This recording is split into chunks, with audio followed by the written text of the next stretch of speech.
The sergeant's rifle doesn't wobble, not even with the wind needling across the ridge. The barrel stays leveled on Jonathan Miles like it's been bolted to the sky. And Jonathan stands there in the snow with a Shoshone child tucked tight behind his legs, small enough that you only notice her when she shifts and the hem of his coat twitches. If you've never been stared down by a gun in open country, let me paint it straight. There's no wall to lean on, no crowd to disappear into, just white ground, a hard horizon, and the quiet realization that whatever happens next will echo farther than any words you choose. I'm the host of Savage West Stories, and I want you to sit with this moment for a second. Not because it's dramatic, because it's ordinary out here. That's the part people miss. The West didn't always kill you with a grand finale. Sometimes it tried to kill you with a misunderstanding. Jonathan doesn't move much. He can't. He knows the rules of bodies and bullets. The sergeant is close enough that a flinch could be read as a reach, close enough that a step could become a charge in the mind of a nervous man who hasn't slept warm in weeks, close enough that a child's sudden gasp could tighten fingers around a trigger without anyone deciding to do it. The girl behind him is trying to be invisible. That's a skill, by the way. Out on the frontier, children learn it early. She presses her forehead into the back of Jonathan's coat like she's trying to crawl through the fabric and hide inside the man. Her breath comes in small, stinging bursts. You can hear it if you're close, even over the wind. Jonathan's breath is slower. He's forcing it. He's doing that thing a person does when fear shows up uninvited, and you try to act like you've got room for it. His hands hang low, open, palms not quite turned out, but not curled into fists either. He's trying to speak with posture, because posture is the only language everyone understands. And the sergeant is all angles, knees slightly bent, shoulders locked, cheek close to the stock. He's not angry the way people imagine angry. He's cold, professional, like he's already written the report in his head and he's just waiting to see what name to put in the blank. Now think about that for a second. In the West, law was often just the man who arrived with more friends. Sometimes those friends wore uniforms. Sometimes they didn't. But the math came out the same. So how did Jonathan Miles, just a rancher, not a soldier, not a town man, end up pinned under a rifle on an empty ridge with a child behind him? To understand that, you've got to understand what it meant to live in Wyoming Territory in the years after the Civil War, when the country was still trying to decide what it had won and who it had won it from. The government had made promises to native nations, agreements inked on paper in far-off rooms where the air didn't freeze in your lungs. Those agreements drew lines, named boundaries, described permanent homes.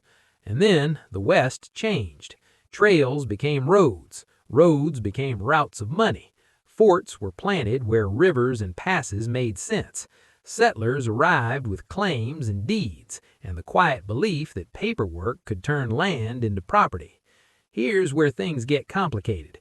Those promises didn't disappear. They got adjusted. They got revised, reinterpreted, squeezed.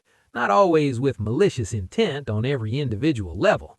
Sometimes it was just bureaucracy and greed and panic all tangled together. But out here, a line adjusted on paper becomes a line tested in snow with rifles.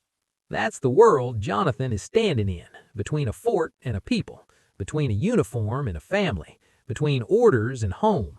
And he can feel it in the silence around him, not the kind of silence that's peaceful, the kind that's waiting, the kind that says, if this goes wrong, it goes wrong fast.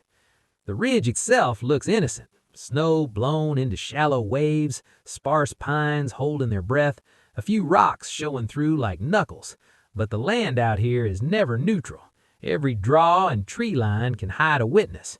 Every track you leave is a sentence somebody else will read. Jonathan glances down, just a flicker, because he can sense the child's weight shifting. He doesn't turn, he doesn't comfort her with a touch. He knows better than that. Any movement he makes will be judged, measured, and possibly punished. The sergeant's rifle stays steady. That's what chills me when I tell it. Not that the gun is aimed. Guns get aimed all the time. It's that the man holding it isn't trembling. He's made peace with possibilities. And the child? She's made peace with him too, in her own way.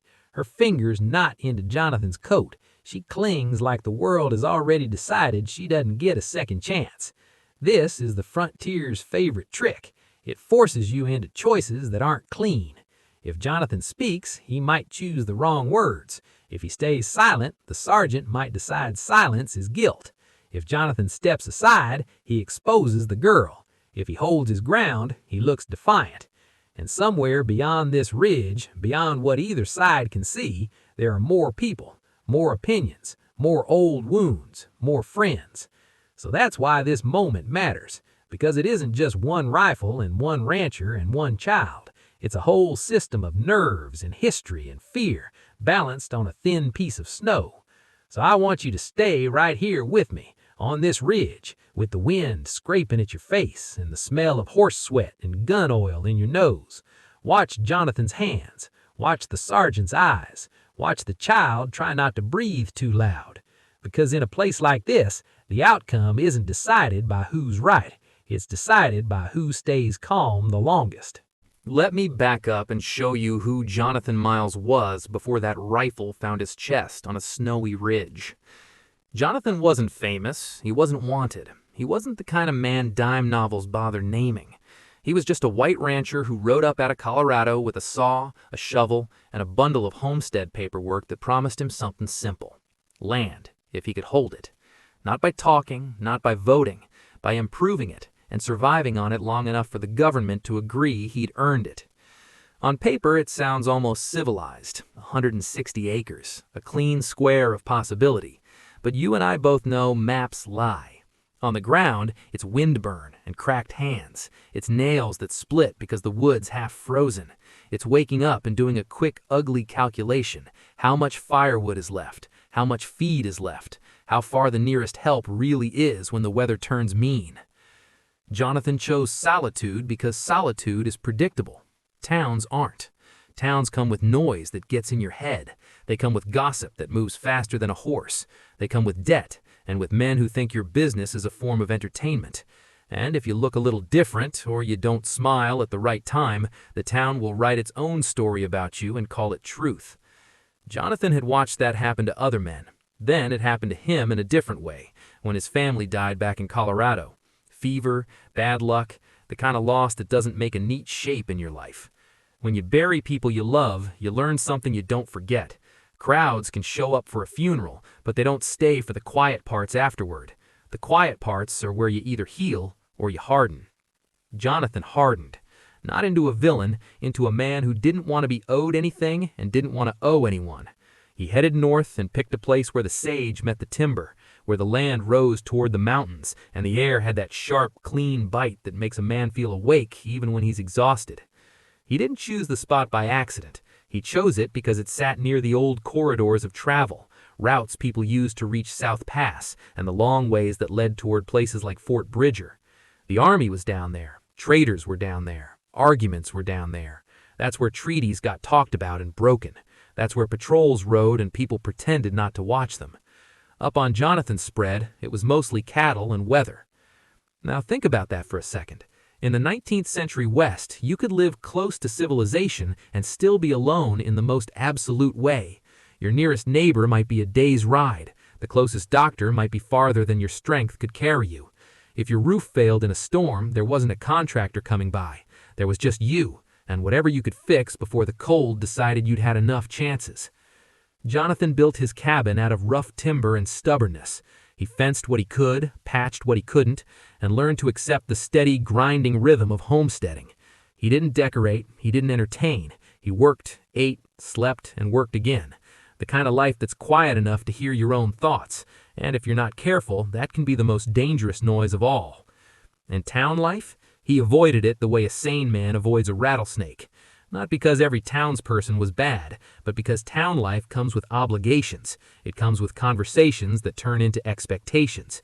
It comes with people asking questions you don't want to answer, especially when you've got grief still sitting heavy in your chest, like a stone you can't cough up. So if Jonathan rode into a place like Red Bluff, it was for supplies, coffee, salt, a bit of shot, maybe a new file for his saw. He'd keep his hat low, speak only when he had to, and leave before anyone could decide to get friendly. Folks like that don't read as quiet. They read as hiding something. And once people decide you're hiding something, they don't stop. And here's where things get complicated. The land Jonathan chose wasn't empty, no matter what any deed said. It sat in a region where native families had hunted and wintered for generations, and where the United States had tried to manage conflict with paperwork and distance. Forts existed because tension existed. Patrols rode because the boundaries weren't as fixed as anyone pretended. And any white man living alone in that seam between worlds was always going to be noticed by settlers who feared trouble and by soldiers trained to treat uncertainty like a threat. Jonathan's idea of peace was simple. Feed the cattle, mend the fence, keep your head down, let the storms pass. He believed that if he didn't reach into other people's lives, they wouldn't reach into his. Wyoming winters don't respect that kind of belief. They roll in like a heavy door closing, and suddenly your world is smaller. The sky lowers, the wind sharpens, trails disappear, sound carries strange, and the land starts making decisions for you whether you ask them for or not. That's the version of Jonathan Miles I want you to keep in mind here, sitting with me at this fire. Not a hero, not a villain, just a man trying to be invisible on a frontier that doesn't let anyone stay invisible for long. Because once the weather turns and the wrong set of tracks show up in the wrong place, even a life built on silence can get dragged into history. That's when Tala appeared. Not with thunder, not with a dramatic entrance, not with anything the West ever bothers to provide when it's about to change your life. She was just a small shape in gray morning light, half swallowed by rabbit brush, the way a starving animal tries to vanish into the ground. If you weren't looking for trouble, you'd miss her completely, and most men out here make a habit of not looking too hard. Jonathan Miles wasn't most men, though. He noticed the tracks first. He was doing what he always did, walking the edges of his little world, checking for anything that didn't belong. Snow makes that easy. Snow turns the land into a page, and every footstep is a sentence. Jonathan followed a line of prints that didn't fit any boot he knew. They were smaller than a woman's, tighter than a man's, and the pattern wasn't leather sole or nailed heel. Moccasins. And the way they moved, that's what stopped him. They didn't go straight. They looped. They doubled back. They made these confused circles, like whoever was wearing them kept choosing a direction, losing confidence, and trying again. You don't need to be a tracker to read that. You just need to know what panic looks like when it's pressed into snow. Now think about that for a second. A grown man, alone in winter country, finding a child's tracks from the other side of the line everyone pretends is solid. That's not just a clue, that's a problem. The kind of problem you can walk away from until you remember you're the only person who saw it. Jonathan followed slow. That's important. Out here, rushing is how you break an ankle, or stumble into somebody's sights, or make noise that gets noticed by the wrong eyes. He moved like a man who'd lived through enough winters to respect them. His boots cracked the crust, his breath hung in front of him, and the world was quiet in that unnatural way it gets when the cold is deep and the wind hasn't decided what it wants to do. The tracks led him down toward a creek, half frozen, gray ice along the edges, the middle dark and moving. He saw where the child had come close to the water, then turned away again. Maybe she'd been thirsty. Maybe she'd been following it. Maybe she just needed something solid to orient herself, and the creek was the only thing in the landscape that didn't look the same in every direction. Then he saw her. She was crouched tight near a cut bank where the wind couldn't hit her as hard. Dark hair in braids, buckskin clothing stiff with ice, cheeks raw and red, and eyes. Those eyes were wide, but not blank. They weren't begging, they were measuring. A child, yes, but a child raised in a world where strangers can be danger. Jonathan stopped where he was and didn't crowd her. He didn't do the thing some people do, leaning in, making quick, comforting noises. He knew better. Comfort can look a lot like a trap if you've learned life the hard way. He spoke softly anyway, just enough to announce he wasn't a wolf sneaking through brush. His voice sounded rough, like it hadn't been used much lately. And the girl, Tala, answered him in her own language, sharp, quick words, not a plea, more like a question, Who are you, and why are you here? Jonathan didn't have Shoshone words. He had hands. He had a canteen. He had a strip of dried meat in his pack. He crouched down to look less like a threat and more like a man. Then he set the food on the snow between them and backed his hand away. No reaching, no forcing. Just an offer and a choice. She hesitated. Hunger is powerful, but fear is powerful too.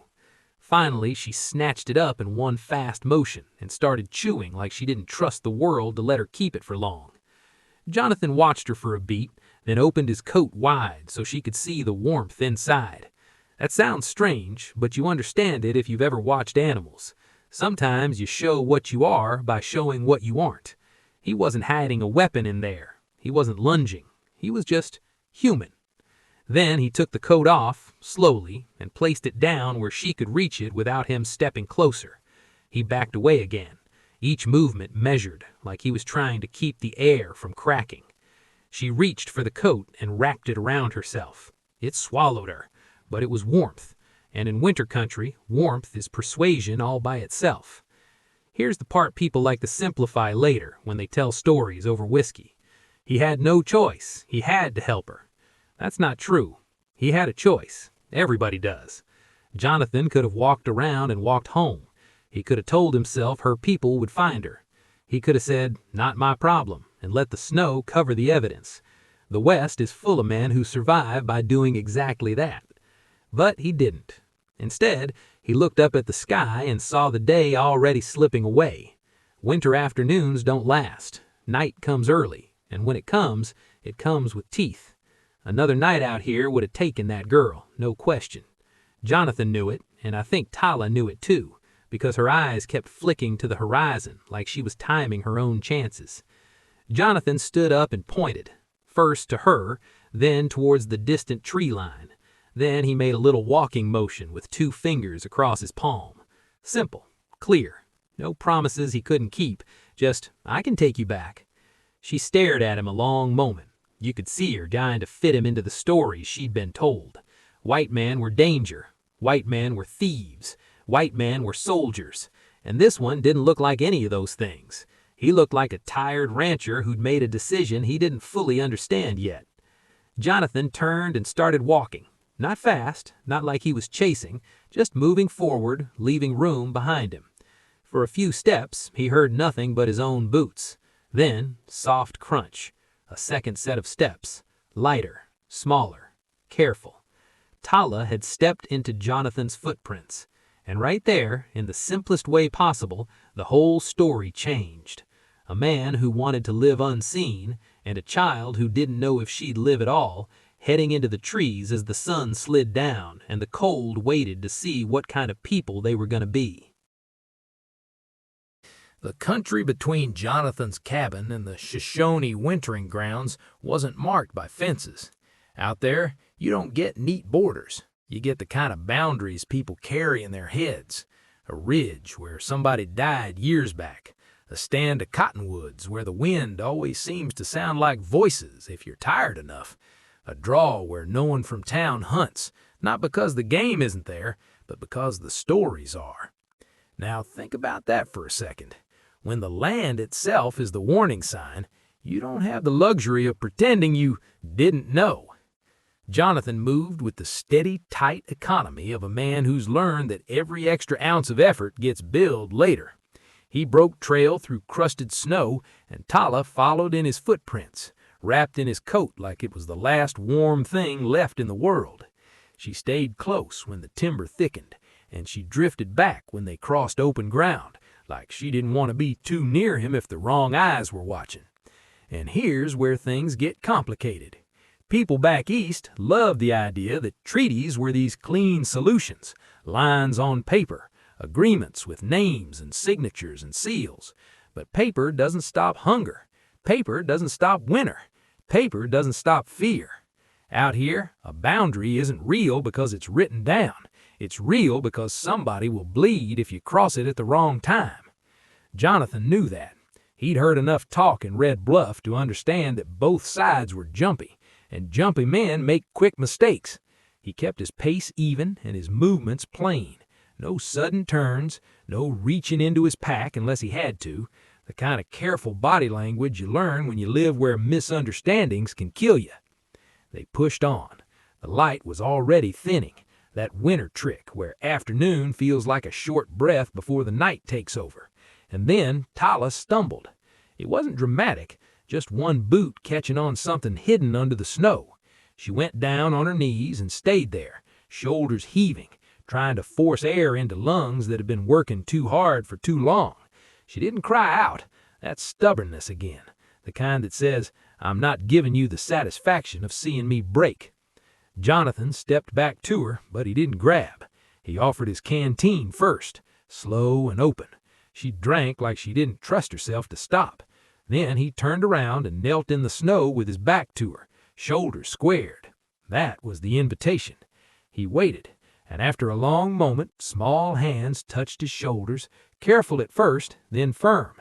Tala climbed onto his back like it wasn't the first time she'd been carried through rough country. Jonathan shifted his weight, found his balance, and rose with the controlled effort of a man who understands how much strain a body can take before it starts demanding payment.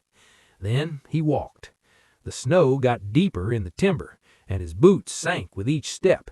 Tyler's weight wasn't much, but in winter country, even a small extra load changes everything. You burn more energy. You sweat. Sweat turns to cold. Cold turns to trouble. Jonathan knew the chain of consequences as well as he knew the grain of his cabin door. Still, he kept going. He could feel her shivering at first, little tremors that ran through her arms and into his shoulders. Gradually, the shiver eased. His body heat did what it could. Her breathing slowed. At times, her head bumped gently against him, the way a child's head does when exhaustion finally starts pulling him under. And that's when Jonathan noticed the forest changing. Not the trees exactly, the feeling. You ever walk into a place and realize everything is too quiet? No birds, no squirrel chatter. Even the wind seems cautious. Nature does that around predators. It makes space. It holds still. Jonathan stopped when he heard a branch crack somewhere off to the side. Just one sound, small, but in that kind of silence, it lands like a stone. He didn't whirl around like a fool. He turned slowly, scanning between the trunks, eyes moving in patient lines. He saw nothing, which was somehow worse, because nothing can mean there's truly nothing there, or it can mean whoever's there doesn't want to be seen. Tala sensed it too. She went rigid on his back, her arms tightening around his shoulders. She whispered something, maybe a warning, maybe a prayer. Jonathan didn't know the words, but he knew the sound of someone speaking to the unseen. He kept his hands visible whenever the trees thinned. He didn't reach for his knife. He didn't call out loudly. Calling out is how you turn tension into challenge. Instead, he spoke once, low and steady, into the cold air. Just returning the child. Not a plea, not a demand, just information, the kind you offer when you want to be understood without sounding afraid. No answer came back, but the pressure stayed. A raven lifted from a branch overhead, wings beating slow and heavy, and for a moment he watched it climb into the gray sky. Ravens don't solve problems, but they do announce them. They're like the West's unofficial witnesses. If something happens, they're already there, watching. Jonathan pushed forward. And then, over the next rise, he saw it. Thin smoke, barely there, rising from beyond a ridge. Not a cabin chimney, not one lone homesteader. It was camp smoke, a loose ribbon against the winter sky. Tala stirred like she'd been shocked awake. Her whole body shifted on his back, suddenly alert. She started speaking fast, excited, pointing toward the smoke. Jonathan didn't need translation for that. That was home. He stopped and lowered her carefully to her feet, bending his knees so the motion was gentle. She stood, swayed once, then steadied herself. And something in her changed right there. That fear that had been running her steps all day loosened its grip. For the first time since he found her, Tala stepped ahead of him. Not running, not reckless, just ahead, shoulders squared, as if each footfall was reclaiming ground she'd nearly lost. Jonathan watched her for a beat, then followed, because he understood something the hard way. The closer you get to home, the more dangerous it can become, for both of you. and with smoke in the distance and night closing in behind them, they walked toward that final ridge where the trees would open, and whatever came next would be decided in plain view. When Jonathan and Tala reached that last ridge, the land finally opened up and showed its hand. Down in the sheltered basin, you could see the winter camp laid out in a loose circle. Hide-covered lodges crouched against the snow, small cooking fires throwing off thin smoke that flattened under the cold air. Horses stood clustered near a windbreak, tails to the wind, steam rising from their backs like ghosts. It wasn't a war camp. It was a home trying to survive the season. Tala stared down at it like she'd been holding her breath for miles and only now remembered how to let it out. Her shoulders lifted, her eyes softened, and for the first time since Jonathan found her, her face looked like a child's again instead of a small frozen soldier. Jonathan, though, didn't relax, not even a little, because the first people to meet them weren't elders, they weren't children, they weren't anyone who'd run in open arms just because a girl had come home. The first people were sentries. They moved the way trained men move when they don't want to be seen until they choose to be seen. One moment the trees below the ridge looked empty, and the next there were shapes sliding between trunks, stepping out into the open with quiet confidence. You could feel the air tighten, not because anyone was shouting, because nobody was. Jonathan stopped and held his hands where they could be read, low, open, empty. He didn't reach for his knife. He didn't touch Tala. He didn't try to explain too fast. Out here, fast explanations can sound like lies.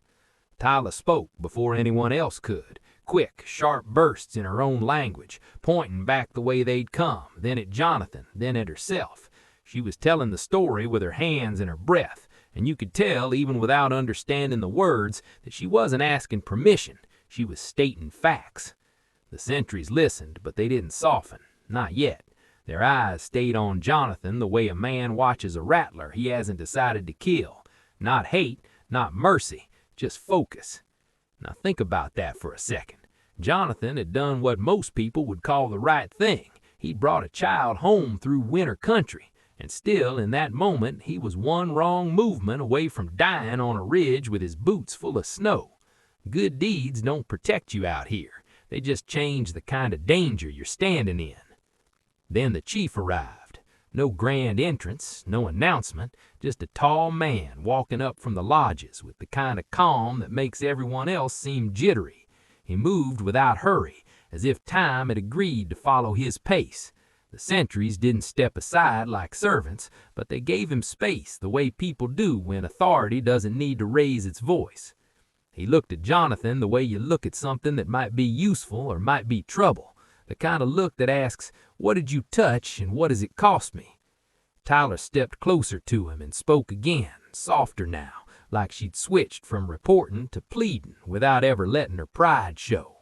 The chief's eyes flicked over her cheeks raw, her hands still trembling, the frost clinging in the edge of her hair. Something tightened in his face for half a second. It wasn't an outburst. It was worse than that. It was restraint. He said short something to one of the men, a command, clipped and final. A runner moved down toward the lodges and came back with a thick blanket, heavy hide and fur, still smelling of smoke and winter.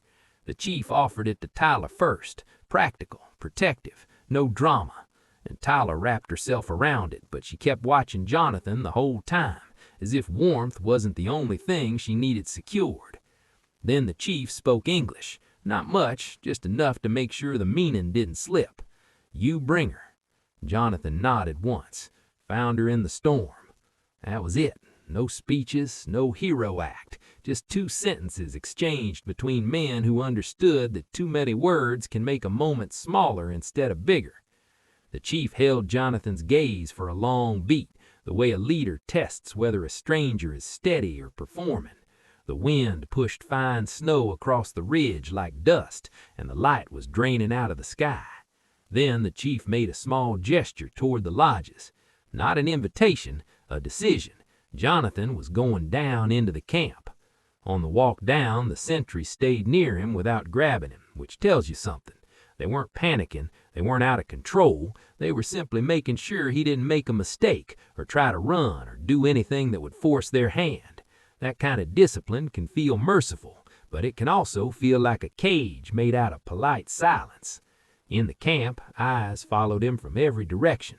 People didn't crowd him, they didn't yell, they didn't celebrate. They just watched. Children half peeped from behind lodge flaps. Women paused over pots and fires. Men stood where they could move quickly if Jonathan gave them a reason.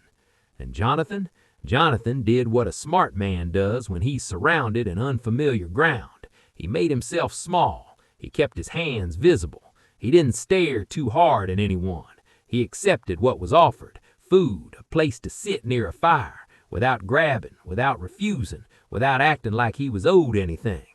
He spent the night on the edge of that camp, not tied up, not welcomed, not harmed, just held in place by attention, the kind of attention that tells you you're alive because the people around you have decided you should be alive. Before dawn, the chief came to him again. The camp was still mostly dark, the fires low, smoke hugging the ground. The chief didn't bring a crowd, he didn't make a show of it. He simply walked Jonathan back toward the trees, step for step, like a man escorting a volatile thing out of his home before it can become a story. At the tree line, he stopped. There wasn't a farewell, there wasn't a blessing, just the clear, quiet message behind the act. You returned what mattered to us, and now you leave with your life intact. Don't make me regret that. Jonathan stepped into the timber alone, the snow swallowing his footprints, as if the land wanted to erase the whole night. And if you're listening close, you can hear what the West is really saying there. Gratitude exists, mercy exists, but they come wrapped in caution, because out here, even kindness can start a war if the wrong people decide it means. Now, think about how thanks works in the West. A lot of the time, it doesn't come as a handshake or a smile. It comes as a warning, wrapped in courtesy. Jonathan Miles walked back to his cabin after leaving that Shoshone winter camp, and he did it with the kind of tired focus a man uses when he's trying not to think too far ahead. The blanket they'd given him, thick hide, heavy with smoke, kept the cold off his shoulders, but it also carried a message, not spoken, just felt. You were seen. You were measured. You were allowed to leave. By the time Jonathan reached his homestead, the sky was already turning the color of iron. He got the stove going, put coffee on, and tried to slide back into routine like a knife into his sheath. That's what solitary men do. They survive by repetition. If you keep your days the same, you can convince yourself the world hasn't changed. But the world had changed. Jonathan just didn't know how far the ripple would travel. Here's the thing about frontier towns like Red Bluff. They don't need proof, they need a story. And stories don't stay put.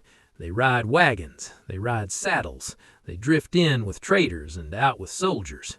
A man can live 3 hours from town and still end up the main topic over somebody else's whiskey. Within a week, people were chewing on a rumor. A rancher up in the breaks had been seen with an Indian girl.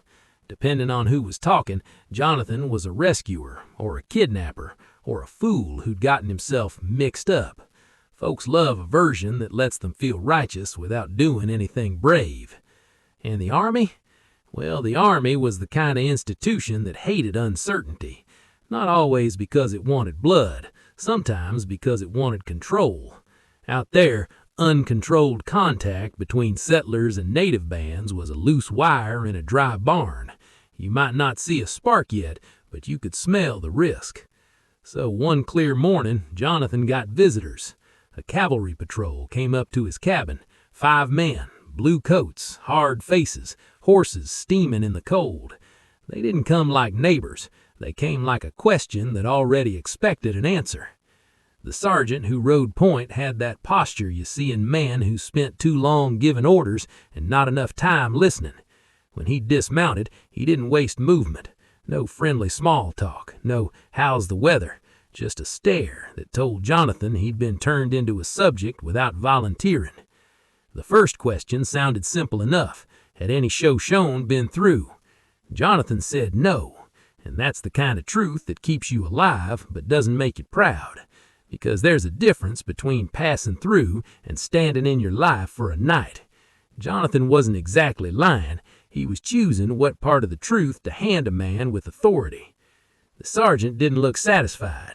He looked interested. His eyes moved like he was reading a ledger. Fence line, corral, outbuildings, the way the fence had been repaired with rawhide lashings instead of proper wire. A detail most people would miss. A detail that to a soldier might look like trade, like contact, like evidence. Then he noticed something else. A blanket hanging near the stove, airing out. Jonathan hadn't even thought about it, but smoke has a signature. Pine smoke, cottonwood smoke, camp smoke. And a man who's lived long enough around different fires can tell the difference without thinking. The sergeant leaned in slightly, not touching anything, just close enough to let his suspicion do the work. You could feel the air change, like frost forming. "You trading with him?" he asked. Jonathan kept his voice flat. "I keep to myself." That answer never satisfies men who want to put you in a category. They need you to be either loyal or hostile, clean or dirty, one side or the other. I keep to myself is a problem because it doesn't give them something they can file. The patrol didn't search the cabin. That restraint mattered. It meant the sergeant wasn't certain, yet. But here's the part most folks learn too late. Suspicion doesn't need certainty. Suspicion just needs a foothold. They rode off, leaving tracks across Jonathan's yard like a scar. And Jonathan stood there watching them go, feeling that familiar hunter sense that something had moved into his territory without asking. A few days later, another kind of visitor showed up. A trader came up the trail with a wagon, and that restless look men get when they've heard a dangerous piece of information and can't decide whether selling it will keep them safe or get them killed. Traders carried coffee and cloth, sure, but they also carried news. Sometimes news was the real product. He didn't even wait to warm himself properly before he started talking. The fort might be planning a visit, a look-in, a patrol, something like that. Rumor had it a Shoshone camp was wintering off the official boundary, and the army didn't like surprises in the snow. The trader said it like he was shrugging off the whole world, but his eyes kept cutting to Jonathan's door, like he expected someone to step out and listen, like the conversation itself was dangerous. Jonathan didn't ask questions. Asking questions tells people where your nerves are. He let the trader talk until the man ran out of words. Then he nodded once, polite, empty, and watched the wagon creak away down the trail. That night, Jonathan sat by his stove while the wind worked on his shutters like a patient thief. In the dark, the mind gets honest. It stops pretending you can control everything. It lays out possibilities the way a gambler lays out cards. If the army went looking, they might find nothing, or they might find the wrong thing, a frightened sentry, a misread gesture, a single shot that becomes an excuse for more shots. And if the Shoshone thought Jonathan had pointed soldiers their way, well, trust is hard enough to earn. It's easy to burn. Jonathan stared into the fire until the embers sank and the cabin creaked in the cold. He wasn't making a plan yet. He was doing something more basic. He was realizing, finally, that one act of decency doesn't vanish like smoke. Out here, it hangs in the air, and sooner or later, somebody decides what it means. By the time Jonathan finished turning those possibilities over in his head, the stove had burned down to coals, and the cabin had gone quiet in that way it does when the night feels too big for the walls you built. If the army went looking, they might find nothing, or they might find the wrong thing, a nervous sentry, a gesture misread in bad light, one shot that turns into a reason. And if the Shoshone believed Jonathan had pointed the soldiers their way, well, trust out here isn't the thing you have, it's a thing you borrow, and the interest is brutal. He tried to put it aside, tried to go back to being invisible, but the West doesn't let you do that once your name gets attached to a story. 2 weeks later, Tala came back to his cabin, not alone. And no, this isn't one of those tales where a child rides straight through a blizzard like she's made a legend. This was practical, careful, real. Jonathan saw them first as shapes at the edge of his property, where the pines thinned and the open snow began. Tala stood with 2 women and an older boy leading a pack horse. They didn't wave, they didn't call out, they just waited, still as fence posts, letting the distance speak for them. Now think about that for a second. They didn't cross into his yard, they didn't make him feel surrounded, they didn't act like they owned the ground under his boots, even if their people had known that ground far longer than any deed could claim. They waited for him to choose to meet them. That's the kind of respect that's easy to miss if you're only looking for threats. Jonathan walked out slow, hands open, keeping his posture plain. He stopped a few steps short of him, close enough to talk, far enough to give everyone space to breathe. The pack horse shifted and snorted, steam rising from its nostrils. The older boy kept a firm hold on the lead rope, not tense, just ready. The women watched Jonathan like they were reading a weather change. Tala stepped forward. She looked different than the day Jonathan found her, and I don't mean cleaner or warmer, I mean steadier, like being lost had shaken something loose, and being found had tied it back down, but tighter this time. Her face was serious, her chin up. In her hands she carried a small bundle wrapped in cloth. She offered it. Jonathan didn't rush. He accepted it the way you accept something that matters, even if you don't understand all the rules around it. When he opened the cloth, he found dried choke cherries and strips of meat, packed the way you pack food when you expect hard travel. Not a showpiece gift, not ceremonial, just the plain truth of survival. Here's the part most people don't understand about frontier kindness. The most meaningful gifts are the ones that keep you alive. Anything else is just talk. The women didn't speak English. Jonathan didn't speak Shoshone, but the space between them wasn't empty. It was full of what they all knew. The land could kill you, soldiers could kill you, mistakes could kill you, and sometimes the only thing standing between life and death is whether someone decides you're worth the risk. Then Tala made her warning. She pointed toward the horizon, in the direction the fort lay, where the trails ran cleaner, where patrols could move fast. Then she made a motion like riding, a hand bouncing in a short rhythm. Then she tapped Jonathan's chest, light but firm, and frowned in a way that didn't belong on a child's face. It wasn't hard to understand. Trouble is moving. It might reach you. Don't be in the wrong place when it does. Jonathan felt his throat tighten, annoyingly, unexpectedly. Not tears, just that pressure you get when you realize somebody else has been thinking about your safety in a world that usually doesn't bother. He nodded once. That was all he could give him without making promises he couldn't keep. And then I want you to notice something else. The chief didn't come. That absence mattered. A real leader doesn't walk into every risk.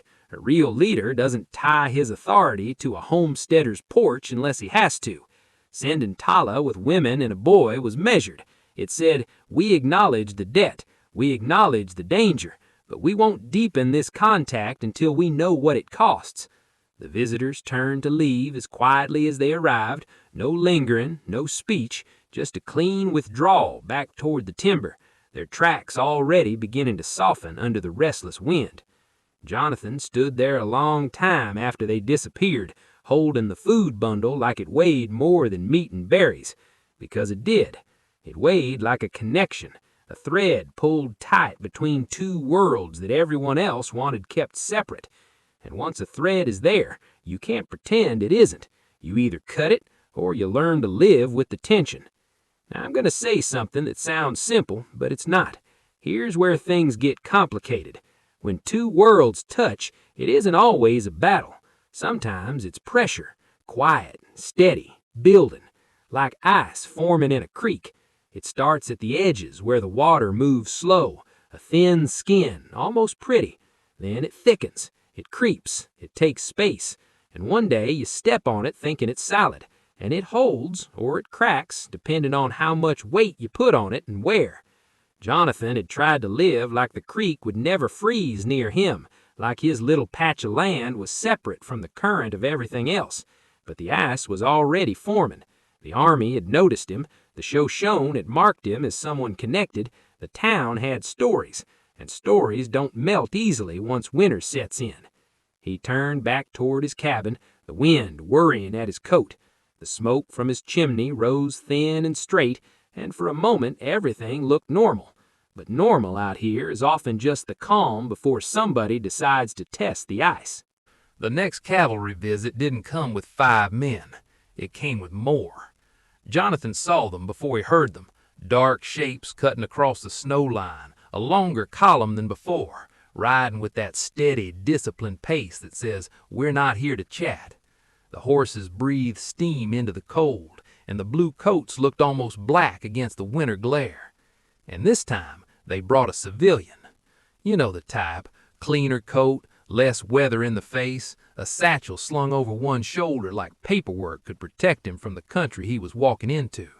He wore a smile that tried to look harmless, but it didn't sit right, like a man trying to sell peace while standing behind soldiers. They dismounted in Jonathan's yard the way a storm front arrives, quiet at first, then suddenly everywhere. Men spread out near the corral, near the cabin, not aiming rifles, not shouting, just occupying space, taking control of the geometry, making it clear without saying it that the decision had already been made in their minds. The sergeant stepped forward, the same hard posture as before. The civilian hung slightly to the side, like he wanted to be seen as the reasonable one.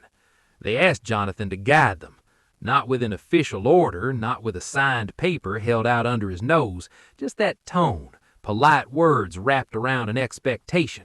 You know the country. You had contact. We want to avoid misunderstandings. Now think about that for a second. Avoid misunderstandings is one of the most dangerous phrases ever carried across the frontier. It sounds like safety. It sounds like restraint, but it's been used to march men into places they don't belong, with guns on their shoulders and nerves stretched thin. Jonathan listened without nodding, without frowning, the kind of still face that makes it hard for people to tell whether they've reached you at all. Then he said no. Plain, simple. No speeches, no insults, just no. He had cattle, he had fences, he had a life he'd built to keep other people's trouble at arm's length, and he wasn't about to be the pathfinder for a confrontation he didn't believe in. The sergeant didn't like that. "You're in U.S. territory," he said, like that settled everything. Jonathan looked down at the snow in his yard, the land he'd worked for, bled for, frozen on, and then he looked back up. "So are they," he said. That little sentence landed heavy, because it wasn't just defiance, it was the truth the whole system tried not to hear. The West wasn't neatly owned. It was contested, lived in, claimed by paper and claimed by memory at the same time. For a moment nobody moved. Cold air hung between them. The civilian's polite smile finally died and his eyes sharpened with concern, like he could see his careful plan slipping away. The sergeant stepped closer. Jonathan could smell old tobacco on his breath. "You refuse to assist the army," he said slowly, tasting the words like they wanted to sound like a crime.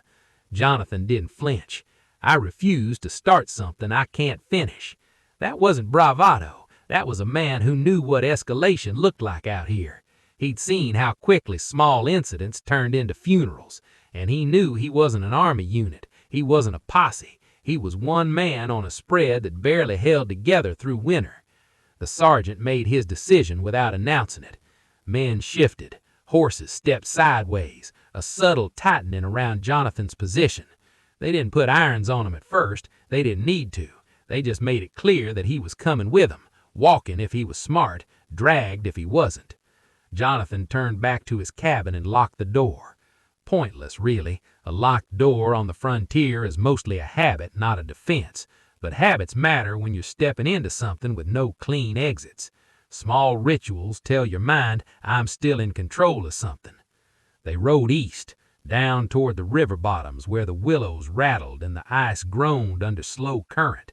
The air felt damp there, colder in a different way.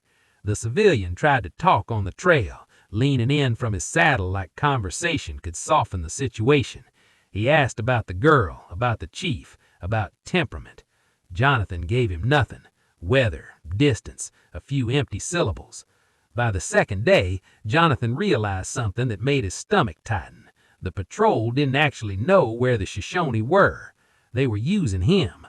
They were marching him through the country like a divining rod, hoping his presence, his connection, would stir a reaction, hoping the land would answer their questions by revealing whoever was watching. Now think about that for a second. That's how accidents get engineered. You put a spark in dry grass, then you act surprised when it burns. They camped near a cut bank at dusk. Small fire, horses picketed, men speaking low. Jonathan lay awake, staring into darkness beyond the firelight, listening to the tiny sounds that tell you whether you're alone or not. Somewhere out there, coyotes called from a ridge, their voices rising and falling like laughter.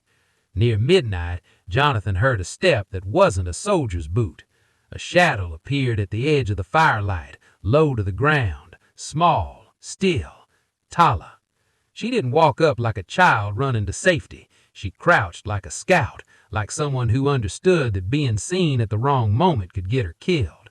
Her eyes caught the firelight for a split second, then she looked away and made a quick gesture. Go. That was the whole message. Jonathan sat up slowly. The sergeant's head snapped toward him, hand drifting toward his rifle. Before anyone could speak, a sharp call came from the darkness, one note, then another, like a bird that didn't belong to the night. The soldiers stiffened, horses snorted, the air changed instantly, crowded with attention. Tala's stare locked onto Jonathan, fierce and urgent. She wasn't asking him to be brave, she was telling him that if he stayed with them, he'd become the match. Jonathan stood with his hands raised slightly, calm voice, and said he needed to relieve himself. The sergeant studied him, then gave a short nod. 2 soldiers shadowed him as he walked away from the firelight, like a prisoner without chains. In the brush, Tyler's hand found Jonathan's sleeve. Small fingers, strong grip. She yanked him sideways into the willows where the shadows thickened and the stems slapped against their coats. For a moment, the whole world narrowed down to breath, cold and the pounding inside Jonathan's chest. Behind them, a soldier shouted, and the night broke open. I'm not going to dress it up. There was no clean hero moment, no glorious charge, just confusion and fear and men trying not to die. In the dark, trained soldiers shoot at shapes. Experienced warriors misjudge distance. That's how people who never meant to kill end up killing. Jonathan ran because he had to. Tyler led, low and fast, weaving through willows and over a creek where the ice cracked under their boots. They climbed into higher timber where the wind covered sound, where tracks were harder to follow, where a man could disappear if the land allowed it.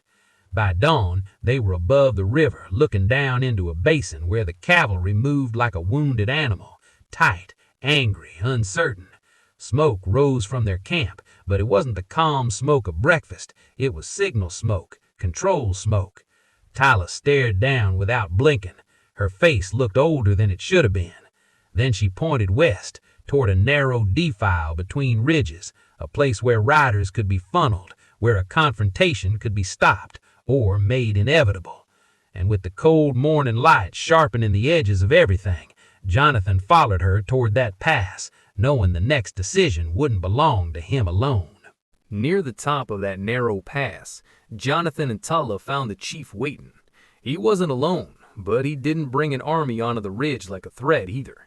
At first, you only saw a few men, shapes against rock and pine, still as the land itself. Then, as the morning light strengthened, more figures seemed to appear where a second ago there had been nothing. Not marching, not posturing, just present. Enough to say, you don't come through here by accident. Tyler stepped forward before Jonathan could even think of what to say. She spoke fast, and she spoke with her hands as much as her voice, drawing the shape of riders, pointing back toward the basin, miming the way Jonathan had been surrounded and pulled along. The chief listened without interruption. No nodding, no comforting noises, just that steady attention leaders have when they're measuring consequences. When Tyler finished, the chief's gaze moved to Jonathan. "You come," he said, in English. Not a question. Jonathan swallowed. "They took me." The chief's eyes narrowed slightly, not in anger exactly, more like a man tightens a knot because he knows the wind is coming. "Now you stand between." Now think about that for a second. Jonathan never asked to stand between anyone. He tried to build a life where trouble stayed down there with the fort and the towns and the talk. But the frontier has a way of dragging you into the space between worlds and then acting like it was your idea all along. Down in the basin, the cavalry patrol was already moving.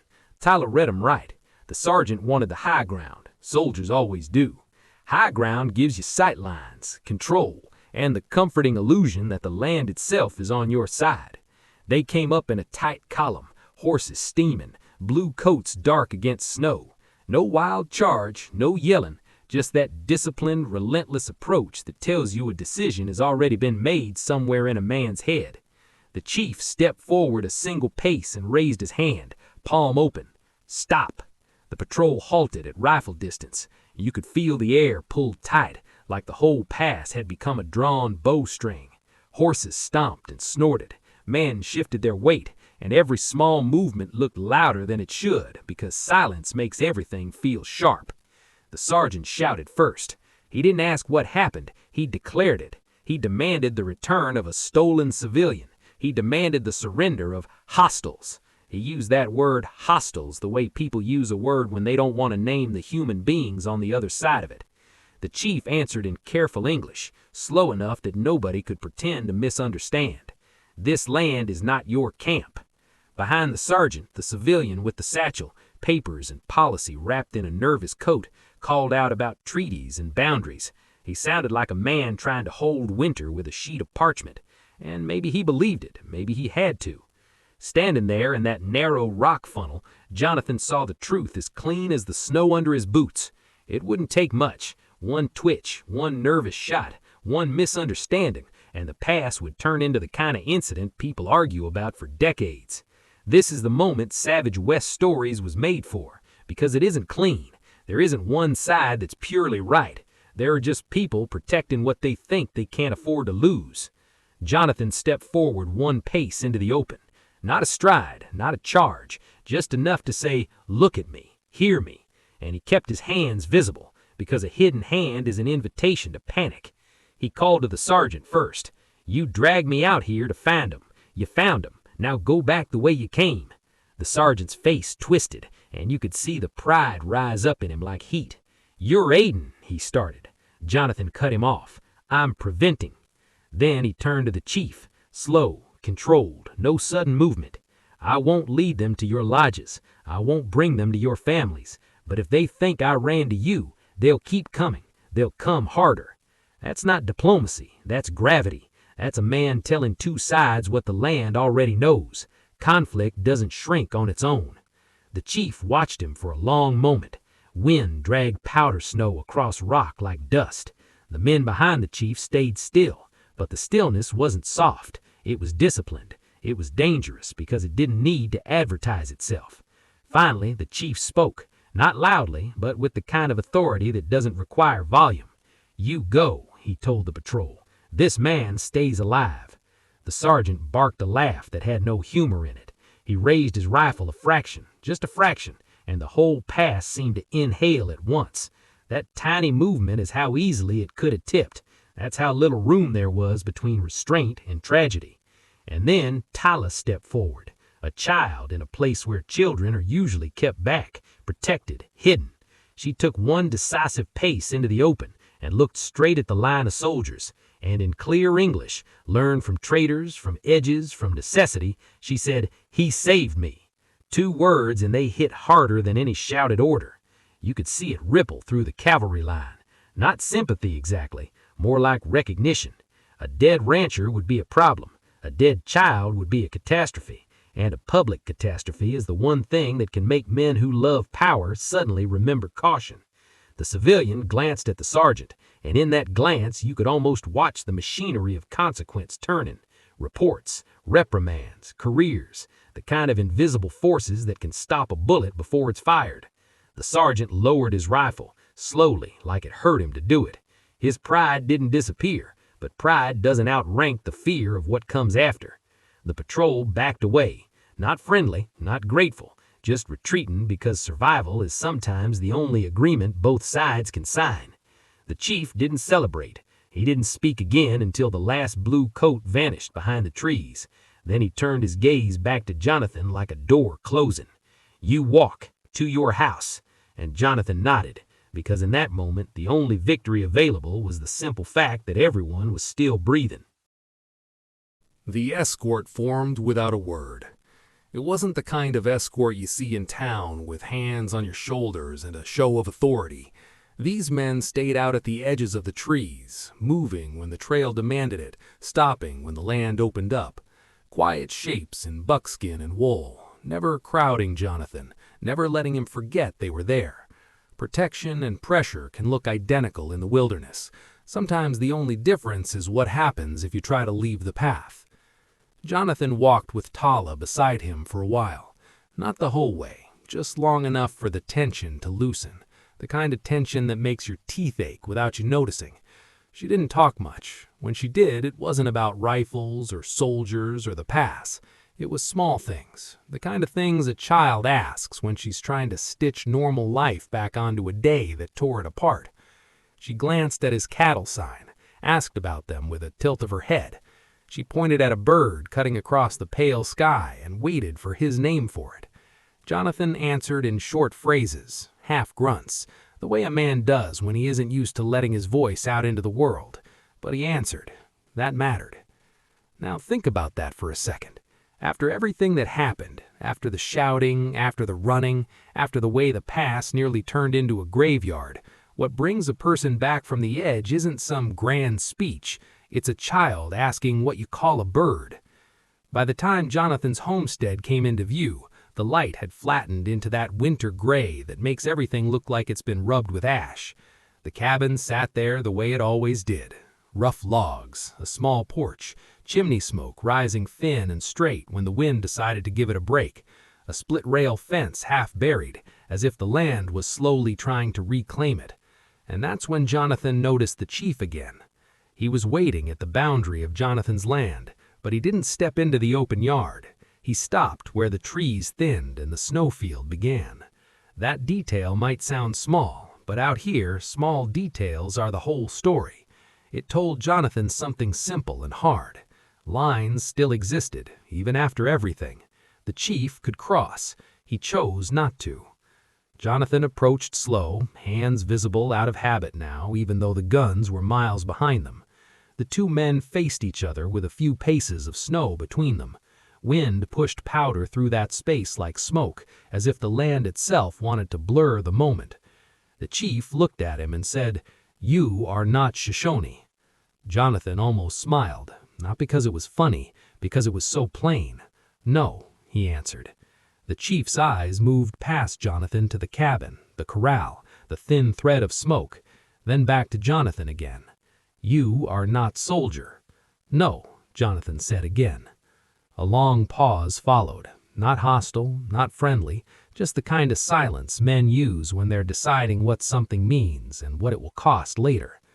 Then the chief nodded once, like a final nail set into place. He said, "Then be what you are, and do not be used."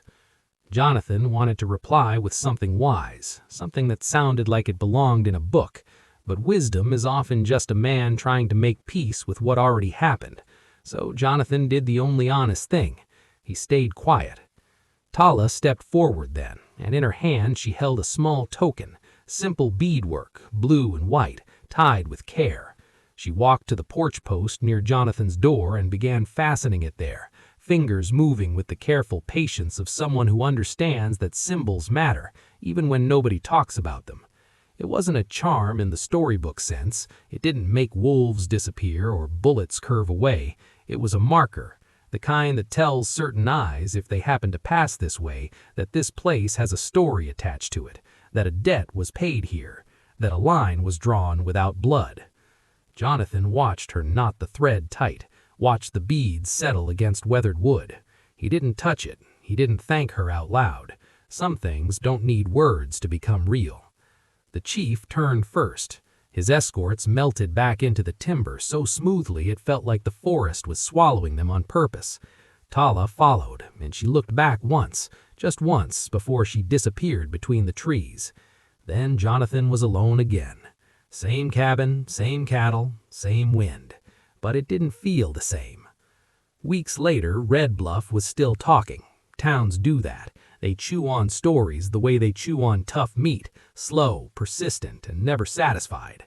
Some said Jonathan had gone native. Some said the Shoshone had marked his land for some mysterious reason.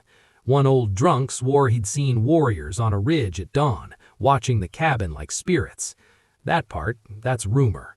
The West produces rumor the way fire produces smoke. It's natural, it's constant, and it gets into everything.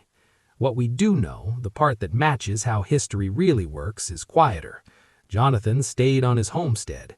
The army kept patrolling, because that's what institutions do